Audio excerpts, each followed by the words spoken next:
ఈ రోజే డౌన్లోడ్ చేయండి. మీ ఫేవరెట్ షోస్ చూడండి. ఇప్పుడు నువ్వు ఎంతో గొప్పగా మాట్లాడావు కాబట్టి అమ్మ బావ వాళ్ళని బయటికి పంపించకుండా వదిలేసింది. లేదంటే బయటకు పంపించేసి ఉండేది. పలు సందర్భాల్లో నీ జోక్యం మా కుటుంబం ముక్కలైపోకుండా కాపాడింది. అందుకే థ్యాంక్స్ చెప్పాను. నిన్ను అభినందిస్తున్నాను కూడా. మా అక్కింతకు ముందు మంచిగా ఉండేది. నిహారిక ఏవేవో ఆశలు రేపేసరికి మారిపోయింది. ఆ నిహారికను అంత నమ్మినా నిహారిక మాత్రం అక్కకు వెన్నుపోటు పడవాలనుకుంది.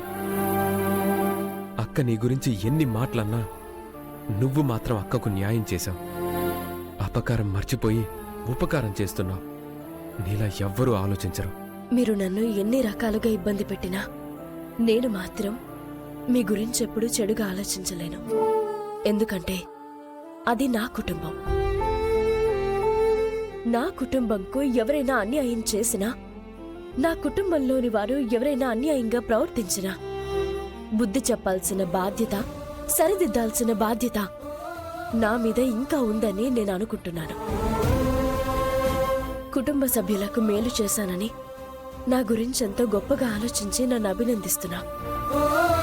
మరి నేను నీకేం అన్యాయం చేశానని నన్ను దూరం పెడుతున్నా? ఎందుకు మన బిడ్డని వద్దనుకుంటున్నా? అక్షయ పుట్టుకను ఎందుకు తప్పుపడుతున్నా? కులకర్ణి స్వామివారు చెప్పినవన్నీ సత్యాలని నమ్మాం.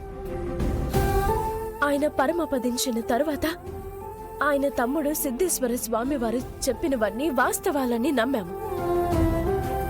మన ఇంట్లో జరిగే ఏ సంఘటనకైనా ఆధారాలు, తాళపత్ర గ్రంథాలు. అక్షయ పుట్టుకలో తప్పుంటే అక్షయ కారణ జన్మురాలని సిద్ధేశ్వర స్వామి ఎందుకు చెప్తారు? అక్షయది అమ్మవారి అంశాన్ని, అత్తయ్య వంటి జాతకం అని ఎందుకు చెప్తారు? తన పుట్టుకలో ఏదైనా కల్మషం ఉంటే ఆనాడే చెప్పేవారు కదా. చదువుకున్నవాడివే కదా, ఎందుకు ఆలోచించలేకపోతున్నావు? ఎందుకు DNA రిపోర్ట్లో తప్పు జరిగిందని ఎంక్వైరీ చేయలేకపోతున్నావు? ఒక తల్లి దగ్గర నుంచి ఏది దూరం చేసినా తట్టుకోగలుగుతుంది. బిడ్డని దూరం చేస్తే తట్టుకోలేదు. అనుక్షణం అక్షయ నా కళ్ళ ముందు తిరుగుతున్నట్టు అనిపిస్తుంది. మనిషి దూరంగా ఉన్నా ఆ రూపం నాతోనే ఉంది. నేను నిన్ను మోసం చేయలేదు, నమ్మక ద్రోహం చేయలేదు. మరో మనిషితో సంబంధం పెట్టుకుని బిడ్డకి జన్మనివ్వలేదు. అంతటి ద్రోహం చేసుంటే నా ఆయుష్ ఏనాడో తీరిపోయి ఉండేది. ఈ జన్మ అమ్మవారికి అంకితం. ఈ జన్మ అయిన వాళ్లకు అంకితం. నాకు మరో ఆలోచన ఉండదు. ఎన్నో సందర్భాల్లో నువ్వు నన్ను వద్దనుకున్నావు గాని నేను నిన్ను వద్దనుకోవడం లేదు. నువ్వు నన్ను తొందరలోనే అర్థం చేసుకుంటావని నమ్ముతున్నాను. మన మధ్య ఉన్న అగాధం తొలగిపోతుందని ఆశిస్తున్నాను.